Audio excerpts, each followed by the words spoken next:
Hey, my name is Shoshana Bean, and you are listening to 11, the official theater podcast.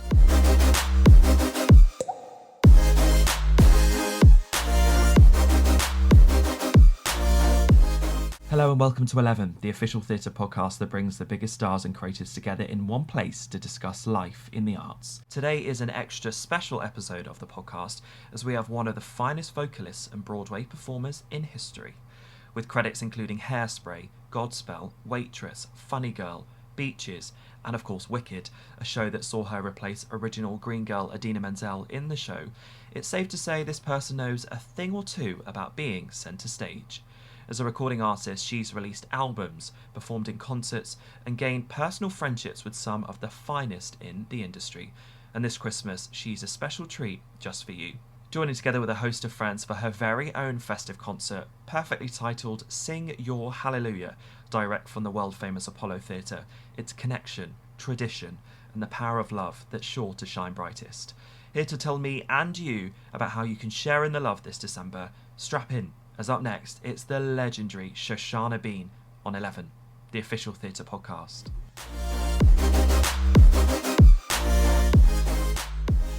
To comply with regulations and ensure our conversation is fully COVID secure and safe, just to let you know that Shoshana and I connected digitally, so please do forgive any brief moments while we wait for the internet to catch up. Enjoy.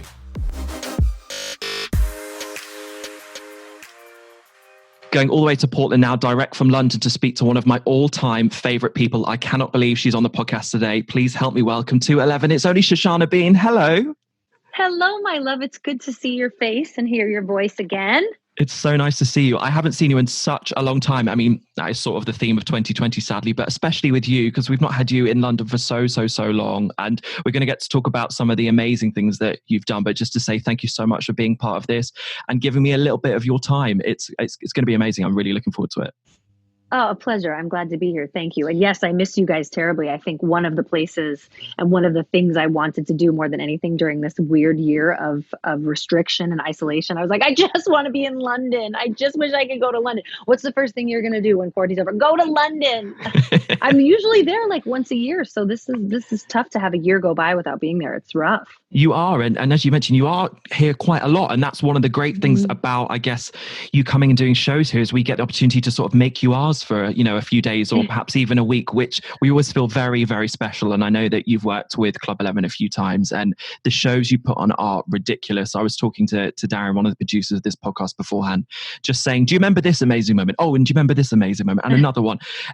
It's ridiculous every time you come here and fingers crossed, I know that there's a few things in the pipeline, so fingers crossed we can get you back in the not so distant future. So yeah, yes, let's keep everything crossed for that. But I should say as well that I can imagine anyone that's listening to this, because you are on my timeline very, very frequently, will have lots and lots of questions that they're going to hope I ask. So I do feel quite a lot of pressure today, I must confess. So I hope I get to your question. If you're listening to this and I don't, I'm just going to apologize in advance, because when you've had a career like Shoshana's, you've got a lot to discuss and we could be here for the 24-hour podcast, but that it isn't. So let's jump in, let's dive in, let's have lots of fun, and let's see how we get on. So before I click record on this, I was just reminding Shoshana of the first time that I actually spoke to you. I didn't meet you, I actually spoke to you, which makes me really happy to sort of go full circle and have you on the podcast, because it was when I was at university and back in the days where I think the only way you could really speak to a theatre star was sort of through early stages of social media. I'm not quite sure Twitter was there. And I wrote on your Facebook page wall, I think they still exist, and you very kind. I said, please, can I interview you? I'm such a fan. And you very kindly replied and said yes. So thank you from, I think it was 19, 20-year-old me for saying yes all those years ago. I feel like we've done a big full circle moment. So let's talk about that this. Makes me happy. I love that story. Let's talk about this exciting new stream that you've got. I mean, it's your social media. It looks incredible with the countdown. It was like the proper official countdown to Christmas. It's called Sing Your Hallelujah, and it looks insane. I mean, if you wanted to get a creme de la creme of lineups, I mean, you sort of peaked now. I mean, good luck getting a better lineup next year is all I'm going to say. But I guess in your own words, talk me through, I guess, where the idea came from, because you've done a show that's very similar to this in 2018 and 19. Obviously, that was in the theatre, and now you've gone global. So tell me everything. Yeah, I mean, it all started because of my album release show for Spectrum at the Apollo, and Cynthia Erivo was a special guest. And after the show, my best friend was with us in the dressing room, and she was like, "The two of you together, it's just like something happens. It's magical. We just want to like be in a room with you. Like the chemistry is really incredible. You guys should like have a TV show together." And of course, my wheels started turning, and I'm like, "TV show, it'd be a variety show, but we can't do that because Cynthia's busy and I've got so good, like, you know what I mean? My wheels start turning really fast when I get inspired. And so I think it was like the next day or the day after. And I remember I was in the bathroom and I was like, what's a way we can do this? Ride like the momentum that we've just created and do it soon. I was like, Christmas, because I think of variety shows, I think of Christmas. And then I was like, why don't we just do a live one at the Apollo and not worry about TV for now? Like, let's just do one. Hmm. And maybe we can like film it and pitch it and then go from there. But for right now, and I'm very much like someone who needs immediate gratification. So I'm like, the quickest thing we can do. So before the week, like after my release show was even out, we were sitting down with my producer and discussing like how we were going to make a Christmas show happen. So we did, and it was beyond our wildest expectations. So then we're like, we're definitely doing it again. And so we did it last year. And then we spent the majority of this year pitching it as a television special for this Christmas.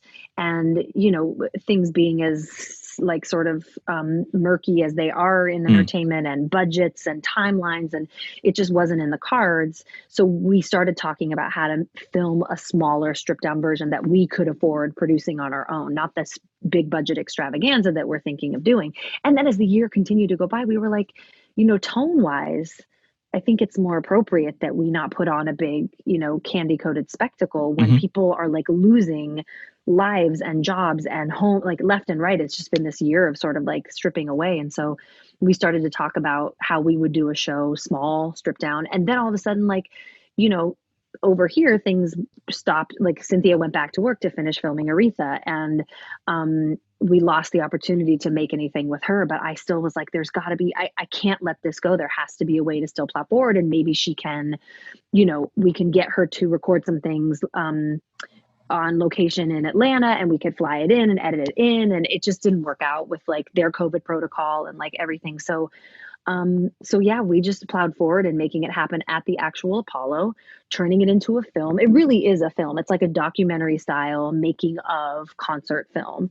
Um, and yeah, I think the as I was creating this actual like set list and pulling the team together, I just was like really emphatic about it not being like overtly the commercial side of Christmas. I Yes. didn't want to wear red velvet and I didn't want to have twinkle lights and snow and like because I wanted to get back to I think what we've done all year long and I say it in the film I think what we've done all year long is strip away excess to what's the most important, being with our families, being outside, going on walks, cooking good meals, you know, getting back to the heart of our craft, connecting with other humans in Hmm. whatever way we can. Like, I think we really all sort of had a big wake up call as to what is the most important. So for me, as a Jewish woman approaching a Christmas show, it is let's get back to what it really is about and not the sort of commercial although I love all the commercial things about it and I miss the traditions that we have every year because of the commercial side. But like, let's get back to the connection and let's get back to faith and surrender and hope and love and like all of those things. So that's kind of what it turned into. That's a long answer. You can No, edit it. it's a good answer. It's a good answer because I love the fact that we're looking for different variances within Christmas, different things to celebrate, different ways to look at, particularly this year, you know, not to sort of reflect too much, but looking at ways that we can celebrate life. And one of the things that I wrote down was connection, tradition, and the power of love. And I loved that. The second I read it, I thought, of course, this is something that I want to watch. And approaching it from that direction means that for you as a creative, I imagine it's probably very exciting because you get to do something that the likelihood of anybody else seeing something like that before is very slim, and therefore it feels like you're originating and creating something new. And in this year of all years, probably a great fun as well. I hadn't thought about that. I mean, I always just sort of like keep unraveling my threads of inspiration and I don't really think about I had this vision for what I'm making, but then you know, thinking about no one else has done anything like this doesn't cross my mind. Thinking about you know, mostly I I understand that the way that we're approaching it may be difficult for some people. I think that a lot of people don't want to feel all the feelings that this year has drummed up. They don't want to reflect on the challenges. You know, I got a beautiful message from a friend of mine after she watched it, and she was like, I didn't know how badly I needed this. She was a mess after, and for a while after she watched it. And she was like, I just didn't realize how I'd just been holding it together all year long, just being strong for myself and for everyone around me. And I just didn't know that I needed to let go and like have a huge grieving cry. And I think that may be uncomfortable for some people. You know, we try to avoid those feelings. Yeah. So I don't know. I'm proud of what we did. I think it's important, and I think if you're up for what I intended it to be, which is an opportunity to grieve and heal and reflect and celebrate and look forward with hope, then yes, it's for you. If you want a candy confection, amazing distraction, I've heard Mariah Carey's special is incredible. So like that's, you know what I mean? Like we're the complete opposite end of the spectrum for whatever it is that you need. We're kind of the anti-Christmas. How did you come to pick the people that you invited to be part of it with you as well? Because I sort of joke and reference it at the start, but it really is sort of the creme de la creme of vocalists and performers and Broadway stars with more Tony nominations and awards than you could ever even imagine. It's kind of a little bit embarrassing how talented these people are. I mean, come on. I was just going to say, it's embarrassing to ask them to come along when I'm like, I'm the only non-Tony nominee up here. She was robbed. Yeah. I mean, there's like, bless you. There's so many friends that I have that just also happen to be insanely talented, you know? So I think it was a combo factor of like picking people that I knew share my heart and would be in alignment with my intention, you know, that could come there and sit down and look me in the eyes, even from 6 feet away, and we could tell a story together, you know, and that just happens to be Tony Award nominee Gavin Creel and Daniel J. Watts and Jeremy Jordan and UK's own Connie Talbot, who is extraordinary. And we were just introduced this year through a mutual friend. So it all fell together really beautifully. And it was a combo platter of like, I want to do this song. Who could I do this song with? I know.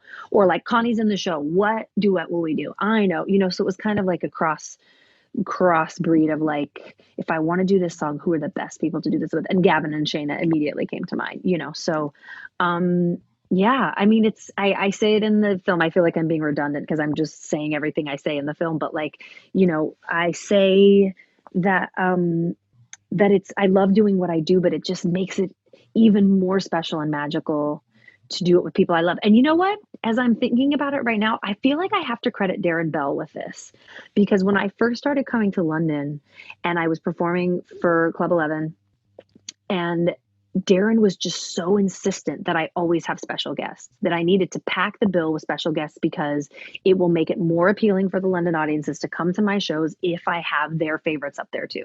And I was really resistant and took great insult to that, you know, like I'm not enough, like we need all these other people. But I got to tell you, like when I would acquiesce and do it, which I always did, it always ended up being my favorite part, to meet and work with new, incredible people. This is how I met Eva. This is how I met, it's not how I met Richard, but it was another opportunity to work with Fleischman. You know what I mean? It's how I met Rachel Tucker, Marcus Collins. You know what I'm saying? Like these people who I loved sharing the stage with and also have become dear friends. So I used to really resist collaboration. And I really, truly think it's because of Darren and his insistence that I do it that I realized how fucking great it is, and how you learn something new and how it enhances your own experience and the performance, and you meet these wonderful people and the chemistry. But like Rachel and I, like, you know what I mean? We have so much fun on stage together. She's a ball. So I've learned that that's like my favorite part, truly. Do you think it sort of has also allowed you to, you know, like when you're on stage and you're obviously focusing on wanting it to go well and you're so invested, do you think it allows you, when you have someone else come in, to sort of break out of that cycle and take in the moment, I guess, you know, to go, here we go. Okay. I almost, I don't want to say not have fun, because I feel like, of course, you always have fun on stage, but to sort of just take a moment to breathe in and out. Yeah, I think it does actually, exactly as you say, call you to be more present. When you're alone out there, you're in self-judgment. You're only, you're in, let me speak for myself. I have a tendency to be in my head, be judging what's coming out of my mouth, like be more hyper focused. When a Rachel Tucker comes out or when a Connie Talbot comes out, now all my energy is over there with you. Now we're telling this story together. Now it's about the chemistry and whatever's happening in the moment. And yes, I have much more grace for the presence of the moment when I'm with someone else than I do when I'm out there alone. So yes, you are very astute in that observation. At what point in the year did you film the special itself? A month ago. A month ago. So was that your first time, I guess, back in I say a proper theatre, all theatres are proper, but a huge space like that? Oh yeah. What was that Yeah, I moment did like? one I did a live stream from LA in Hotel Cafe, which is a small venue, which was Mm-hmm. really special and also painful to do. Super weird to be there without an audience. To walk back into the Apollo, I gotta be honest, like the moment when I'm in the theater before it gets filled up at the Apollo specifically is my favorite because the space is so magical that like you get to take this moment where it's quiet and it's empty and you're like, fuck, this is the Apollo, and you take it in and you feel it all before the wild audience comes, and it is always wild. But this year, like I think I just was grateful that we made it happen, and the focus again was so hyper on getting it done. We didn't have a ton of time. So it was like, here we are. I had my moment, the magic. Okay, we gotta go. We gotta go. So yeah, it sucked to not have the audience, but it created a different thing. I still felt like I was communicating towards something. My energy was moving towards, the cameras are there. So there's still, the audience is still there in my mind. I'm still performing to this massive space. So. Yeah. Totally. I love one of the videos that you posted on your social media. I think it would be a fair while ago now. I feel like it might be around about a year ago. So probably this time sort of last year when you were doing the show then, of sort of like a behind the scenes video of you getting ready to go on stage. The Oh yeah. drama, I was literally like, this is drama with a capital D. Like this is so exciting. And as independent, I imagine, as that moment is getting yourself into getting ready to perform, to go onto stage, to think, okay, I've got to deliver a great product and be as authentic to myself. It must be so unbelievably exciting as well, like getting the opportunity in your career to create these incredible, incredible shows. Yeah, I mean, I think I have to keep checking myself because I think if I had told me 3 years ago, like, you're going to do these things, I would have been so excited. But when I'm in it and I want it to be a certain level, I get so caught up in the details and the micromanaging and the controlling of like all these things because I want it to be the best possible thing it can be, that I've robbed myself a lot of times of like really enjoying the moment and the excitement. As you say, once we're out on stage, usually that stuff goes away and I just let myself take the ride. But I'm really trying to be conscious as I grow older and have more and more of these beautiful experiences to really just like, as you said, take it in, enjoy the excitement, and if it's messy, let it be messy. Like, we do our best. Ever since you did the show that you referenced with Cynthia, I've become low-key obsessed with just seeing what you're going to wear. I'm always like, I wonder what she's going to wear. I mean, the outfits, the fact that you literally basically changed every song, it was like ridiculous. I was like, give us time to breathe, woman. Come on, come on. But I know. can you let us in on a couple of secrets as to perhaps what you might be wearing during this special? I mean, I imagine it's not going to be sort of PJs laying at home. It's going to be glamour, right?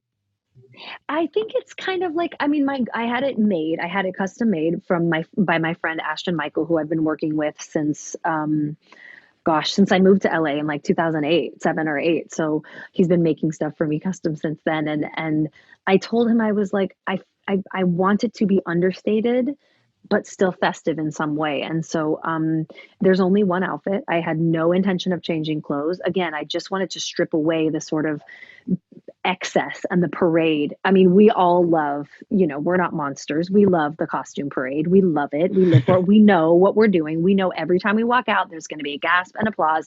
That's why we go to Christian Siriano. Like, we know what we're doing, but it just didn't feel appropriate this year. And even when Cynthia and I were discussing doing the two of us in a small way, we were like, we should just wear, something really understated, beautiful, simple. Like, we just felt like it wasn't appropriate to do that this year, to like, act like what happened this year didn't happen. And so I feel like Ashton did a really good job of, it's festive in that it's velvet and it's a sheer sort of like, ball skirt, but it is also like, It's black. I wanted you to see it and be like, that's great, and never think about it again. You know what I mean? Yeah, totally. How long is the show itself available for? Is there a set amount of time that somebody would be able to sort of get it from? Is it available from now and I guess up until when? It is streaming on demand until January 9th. So Oh you wow, can okay. just buy a ticket to stream it. And once you buy the ticket to stream it, you can stream it as many times as you want. It's not a one-time thing. So there's also an option to upgrade to a VIP ticket, which will give you the download of the album as well. Oh wow, amazing. So there's lots of different opportunities, I guess, to get your Shoshana being fixed, which is, let's be honest, what we are all looking for this year, because we've all been locked away for too long. So if you can't go to Shoshana, Shoshana will quite literally come to you, which is unbelievably exciting. Didn't you also have, I think it's in when it was streaming in the States, you have like special VIP things where there were like post-show conversations and stuff. Didn't you have like a ridiculous, we did do did you have that. like a ridiculous like top tier talent that was involved in that as well? I was like, how many amazing people can you get connected to one project? This is ridiculous.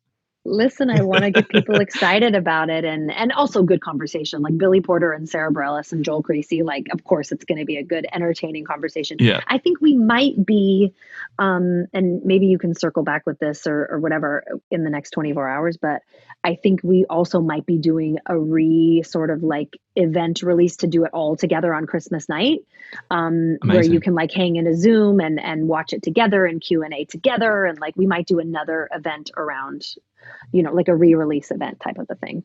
And just to confirm for anyone that's been lucky enough to see in 2018 and 2019 the show, this is obviously different as well. This is a whole new show that they're getting to see. Yeah, very different. Really none of the same music. Maybe one or two of the same songs like Oh Holy Night and Have Yourself a Merry Little Christmas. But the shows that Cynthia and I did were like, a 15-piece orchestra and backup singers and all the costume changes. And this one is really stripped down. It's a 4-piece band. It's really intimate and I guess acoustic in a way, and just super stripped down. Yeah, it sounds amazing. I cannot wait to watch it. I'm going to wait as close till Christmas as possible because I want to feel really, really festive. I want to be stuck at home and just like, right, here we go. I get to feel amazing. So please do check out the stream itself. I'm going to put all the details and stuff on the podcast and also on the tweets and everything. So please do go check it out. You did reference and drop the SB bomb there. So I would be sort of taken out and shot or never allowed back into a theatre if I didn't ask you about Waitress and Sarah Bareilles, because she, in the West End, that show, and Lucy Jones was the first person on season 2 who's literally just come out, and I wax lyrical about my obsession with Sarah Bareilles because I've never felt a connection to a show quite like Waitress, and it was the first time that we'd seen in a long time you coming back to Broadway and getting to take on just this beautiful, beautiful role.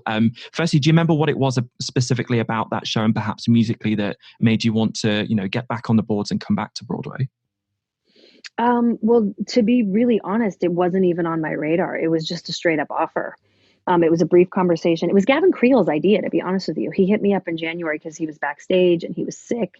And we were FaceTiming because I was sick. And so he said something like, I'm doing Waitress right now. I'm really sick. And he's like, why haven't you been in Waitress? And I'm like, why would I be in Waitress? Like, I look at the women who've played it and I'm like, we're nothing alike. Why would I be in? He's like, I'm going to talk to Sarah about it. And then I think he circled back like a week later and was like, I talked to Sarah about it. She thinks you're more of a Becky, but I really think you should get your people like on it to talk to like the team and just see if there's a way. And I was like, yeah, no, I'm not going to do that. I don't often try to like pursue shit like that. So I was like, no. And then the next thing I knew, I think it was like a month later, I just got a straight up offer. And I was like, this is crazy. Are you sure they don't want a work session? Are you sure they just are giving me this? Like, this is insane. And my first instinct was like, I can't do this. I can't, like, this is so out of my comfort zone. And also like in my opinion, like my sort of zone of genius or like my wheelhouse. Like this is, and that is exactly why I said yes, because I was like, you're scared. You're afraid what people will think. You're afraid you'll fail. You have to do it. So that's what took me back. Do you think you were scared of it because of the legacy of the role, or specifically the fact that she is a very vulnerable woman? Obviously, she's incredibly powerful, but because you do sort of have to coin the phrase, leave it all on the stage. There is no hiding with Jenna. Right. I don't think I was worried about leaving it all on the stage. I think I was worried about being judged as like not a strong enough actress. Okay. I knew that it was going to be really emotional, and I thought, I wonder if I'm going to do this right. I wonder if I have it in me to do this. And then uh, I think I just thought of her as like fragile and yes, vulnerable and small. And I'm like, that's not my like that's not typically the characters I've played. So I was worried that people might be like, Shoshana, Jenna, what? And then I was worried that I wouldn't be able to tell her story the right way or do her justice. Okay. So yeah, Wow, because leaving it all on the stage is not a problem. especially not vocally. My gosh, I mean, I don't know how much you sort of dive into the YouTube world of musical theatre. It's a dangerous minefield at the best of times. I've learned that the hard way myself. But I will say that number one comment above everything, of course, is your ridiculous voice, but is the acting. And I hope that you know that really did seemingly connect with people that saw the show. And that is the number one comment that people put is, this just certifies that Shoshana Bean is a fantastic actress. And I hope that journey itself, apart from giving you, I imagine, wonderful memories, hopefully certifies the fact you feel comfortable taking on these sorts of roles and putting your acting at the front, because you are fantastic. Thank you. Thank you. I learned a lot more about myself in doing that role. And certainly I think was most proud of what I was able to discover as an actress. So thank you. I appreciate that. I love when I read that. I love when I hear that. I love when that was people's sort of surprise or comment. Because yeah, I just think it's how do I articulate it? I think the challenge was in the simplicity. The challenge was in the stillness. Yep. But telling her story was not hard to access. Understanding her, not hard to access.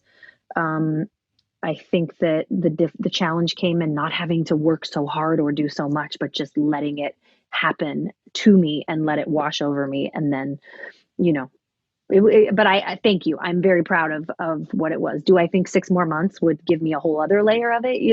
Absolutely. Do I want another shot at it? 100%. But like, for where I was in my life and what I knew, and I'm very proud. And I give that to my castmates too. Like, each different doctor that I had, peeled back another layer in me. The beautiful castmates that I had that held me up and were my sort of like, teammates.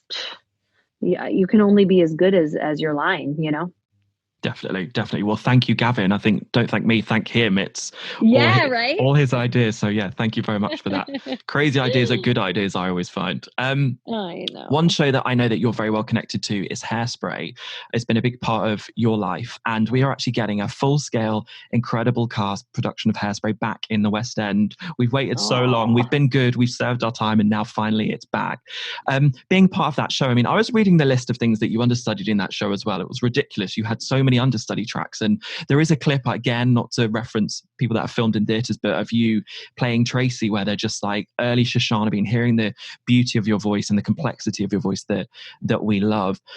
Being part of that that original production itself, when you think back to it and the successes that it brought you and the opportunities that it brought you, I imagine it's just full of so many wonderful memories, but also the legacy that the show also brought as well. It has now become a staple of modern musical theatre.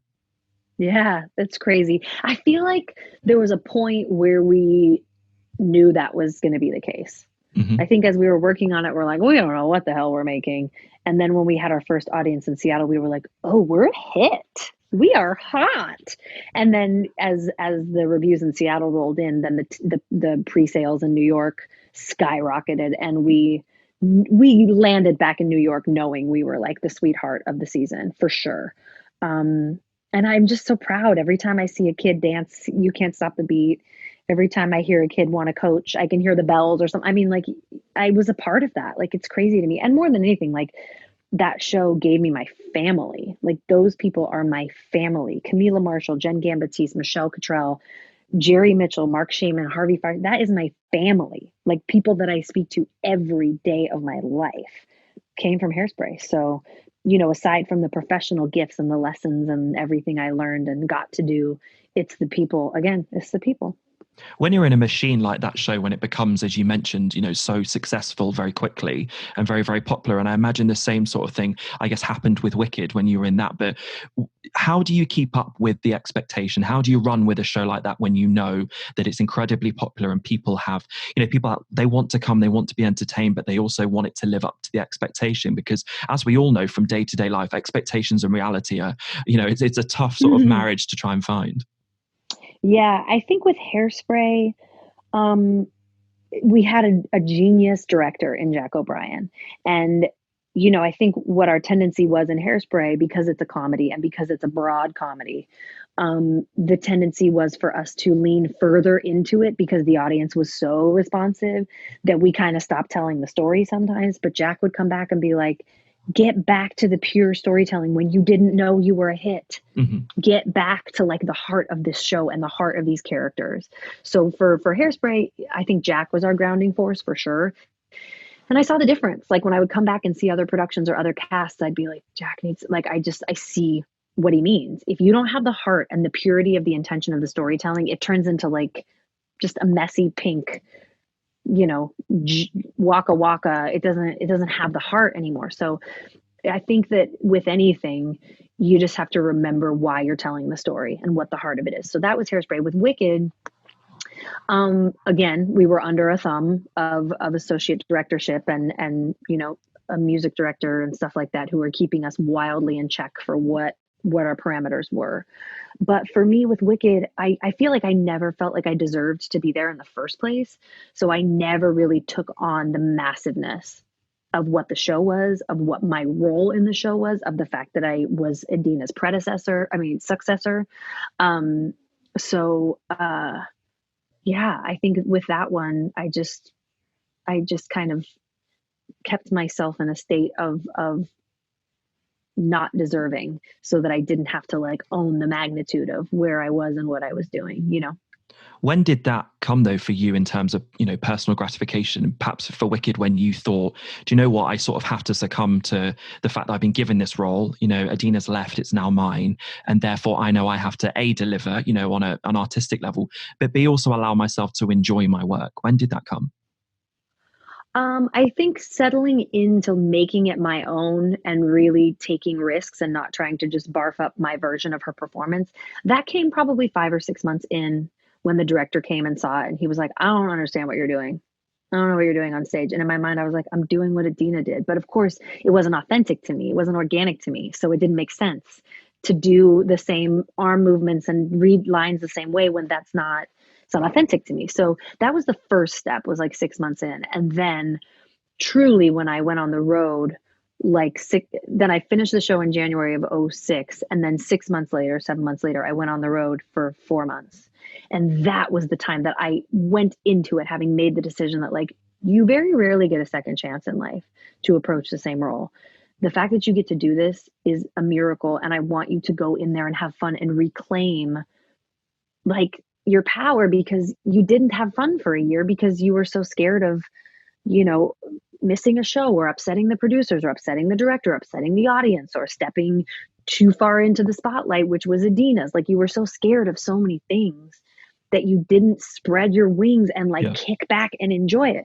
So on the road is when I was like, my voice be damned, my health be damned. I am going to enjoy these people and this time and getting to do this role again. And it was wonderful. And to give you a huge amount of credit as well, I mean, being the first person to replace any role, just to use Wicked as an example, that the show's successful because of audience feedback, right, reviews, etc. Right. You know that from the originator. So when that person leaves and you become the first person to take it on, you have, I guess, a weight of responsibility because, it might not work, with one of a better phrase, but you proved that it did. And I imagine you must have felt that. You must have thought this show does stand, without Adina. As you were shaking your head, I can't quite believe you say no. I really can't believe that, because I just don't think I paid attention. I just don't think I paid attention. I couldn't, I saw the people on their feet every night. I heard them applaud when I would run out as Elphaba and they didn't know who I was. I certainly wasn't Adina. I also know that like the day she fell and then I had to take over that night or the next day, like they were so supportive. So I knew that I hadn't failed. I knew that I was doing something right and bringing something special to the table. And I knew that the show itself was strong enough to stand, that it wasn't standing on the stilts of these two massive stars in Kristen and Adina. I knew that the machine was, it was running, you know, but I certainly didn't think I certainly didn't think I was special by any means, if that makes sense. And I think that it wasn't really even until like last year I went to the 16th anniversary and I went and saw the show and sat in the audience and I just grieved. I just wept for 2.5 hours because I was like, that was me. I did that. I wore that dress. I ran around the stage. I flew like that. Like you just don't have any perspective of what it feels like to sit in the audience and see that because you don't get to. You're on stage doing it and it doesn't feel like that up there, right? Yeah. So it took till last year to be like, holy shit, I did that. I did that every day for a year and a half, for almost 2 years. Holy shit. Yeah. So yeah, it's I just think I couldn't own the massiveness of it because I would have had to acknowledge that I was deserving or worthy and I just couldn't do it back then. I just couldn't do it. That's crazy. That's and very, very honest of you to say that. I hope you don't mind me saying that. That's a very honest admission that, you know, sometimes the personal doubt does sort of take over and it takes a while Yeah. for you to go, do you know what? I've got this for a reason. And if you sort of, you almost got to have a little bit of a word with yourself, don't you? And say, you either lose it or you learn how to channel it in the best possible way. And it very much sounded like you did manage to do that. Eventually, I wish I had had someone in my ear back then being like, bitch, this is not going to last forever. This is a magical moment. You better look around every 5 seconds and see what you've got because this is not how it works. This is not how it goes. It's not always going to be like this. And so I try to be as transparent and honest and vulnerable as possible about my experiences because if there's someone listening to this who thinks that they're going to step into the role of a lifetime and all of a sudden feel worthy and confident and deserving, it's not true. Yeah. Yeah, definitely. So I just want everyone to be aware that like we all can examine our self-worth. We all are deserving just by nature of existing here, you know, and that not everything is so fleeting that we just can't waste a moment not being super grateful and super present to what's happening, you know. Yeah, definitely. How long did it take you to sort of become friends again or once again with the hat after the infamous hat went flying performance? How long was it before you were like, right, okay, we could be friends again? No time at all. You know, those things are so I think someone posted that video this year. It was like a meme going around about like 2020. They were like saying That's that the hat is 2020, yeah. right? So I immediately texted it to my wig person, the guy who was my hair guy when I was playing the role. And I'm like, yo, do you remember this? And he's like, how could I ever forget? He was like, from that moment on, I basically used a staple gun to attach that hat to your head. And I was like, I remember. I mean, honey, they attached that thing like I mean you could have levitated by pulling on the hat, like you could have lifted me in the air by doing that. It was so well attached. But you know, I forgot all about it because like it's live theater and like shit happens every show. So but yeah, when I went and saw the show last year and I went backstage to see Hannah, who was playing the role at the time, I was like, can I see the hat? Can I touch it? Can I put it on my head? Like, yeah, it's a weird, yeah, it all feels very emotional and like close but so far away all at the same time. That show in particular, I think every green girl has like weird memories, sweet and bitter, to do with that show. Everyone's had a massive experience for sure. It's a game changer. Yeah, definitely. I wanted to ask you about your connection to The Greatest Showman. I actually don't know what that is. So do you want to walk me through, I guess? Were you involved in some way in terms of the creation of the show? Or should I say the film? Wish. No, I have known Benj and Justin since they graduated from college and moved to the city, right? Benj was waiting at the stage door of Wicked, like waving a CD of their writing in my face. And I was like, sure, I'll take a listen, kid. And from then onward, we've been friends and collaborators, and they're wonderful guys. So they hit me up when I had just finished Beaches, I think, and had just finished bouncing back and forth to, you know, London to do a bunch of shows. And I was exhausted. And they were in LA and they're like, we're making this demo for this movie and we need you to sing it. And I was like, you're going to have to get someone else. I'm tired. I don't want to sing. I'm taking a month off. call this girl, call this girl. No, it has to be you. I can't do it, you guys. I don't want to do it. I don't care. How much will it take? I don't want your money. I can't literally. And they were like, Shoshana, please. So I went and did it. And the second I heard, I go in the studio and Benj starts playing the song. And I was like, I'm so glad I'm here. Like, this song is epic. It's more, whatever this movie is like, and I already knew about the movie because probably a year prior or 2 years prior, maybe, I had laid demos for two other friends of mine who just wrote Jingle Jangle, this beautiful movie musical incredible. that's on Netflix. So they had taken a shot at writing the music for this Hugh Jackman movie about, P.T. Barnum. And I'm like, I've already done this. Like, I already did the demos for this. And they're like, well, they're trying these other writers and Benj and Justin.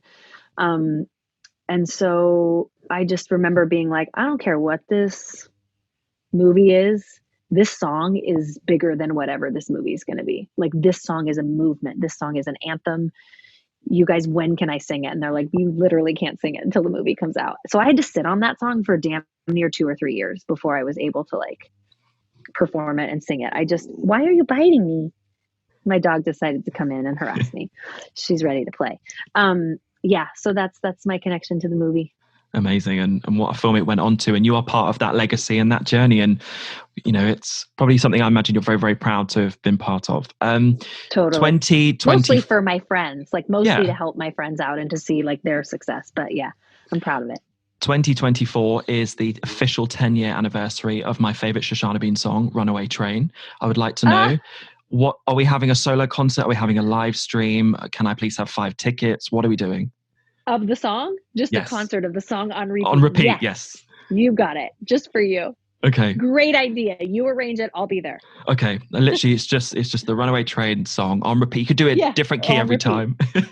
Don't they do that with Mariah? They just put that song on repeat all day long on certain stations. Like, we can just do that. Literally just time again and again and again and again. We get some famous friends to come. You've got lots of different friends. Yeah. I want just a couple more questions before we end. I wanted to ask you about, I guess, the other side of being an artist. So we were talking about, success and celebration and so many amazing opportunities and roles and concerts and performances that you've got to do in your career. And as much as I joke, if you, just type into Google Shoshana's resume or Wikipedia page or anything and just have a look at her website of the amazing things that you've been part of, when you have a career like that and you're looking for new things and fresh ideas, and things don't come, or you run out of ideas, or how do you keep going? How do you make sure you're being true to not just the career that you've had, but also be true to the person that those instances and those roles and those opportunities have made? How do you stay grounded essentially and make sure that it's the right thing for you? I think I'm far too grounded. In fact, I think I'm underground most of the time.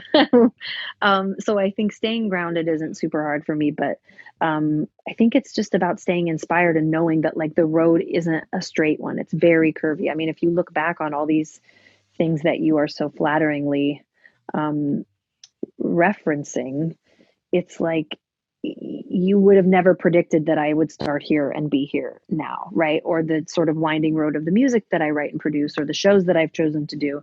No one would have guessed I would have done Waitress. Do you know what I'm saying? No one ever suggested it. And all the like dream casting roles, no one ever said, I want to see Shoshana as Jenna. So like, I think it's just like being present and going moment to moment and following the breadcrumbs, like following the inspiration. And I've learned, again, Waitress being a prime example, like to move on that inspiration and not stop to let fear talk me out of it, to just like, hear it and move on it, or get the offer and move on it, Definitely. What do you think the girl from Godspell would think of Sing Your Hallelujah? Well, now you're going to make me cry. I mean, I think she wouldn't believe it. Honestly, I think she wouldn't believe that we just made a movie in the middle of a fucking pandemic. Now you just made me like have to face myself. So thanks for that. You are one of my all-time favorite people, and I mean that very, very genuinely. It's very easy to fall into a trap of saying that in a slightly dishonest way, but I mean it very, very honestly. You are a remarkably kind person, not just with your time, but the many interviews that we referenced at the start, but also with the roles and opportunities that you give for people to come and experience you live, not just in America, but also coming to the UK as well. And I know I speak for an army of my personal friends, myself included, and very proudly so, in saying thank you for sharing your talent with not just audiences where you are, but also here in the UK. And fingers crossed, we will get you full-time leading a West End show in the hopeful not so distant future. But just best of luck with Sing Your Hallelujah. It's amazing. I massively, massively encourage everybody to spend their Christmas watching it, because you're going to have an absolute blast. Thank you. It's been such a pleasure. So good to see you and talk to you. I'll talk to you very, very soon. Bye for now. Have a good holiday. You've been listening to 11, the official theatre podcast. Find out more about 11 at club11.london or via our official social channels.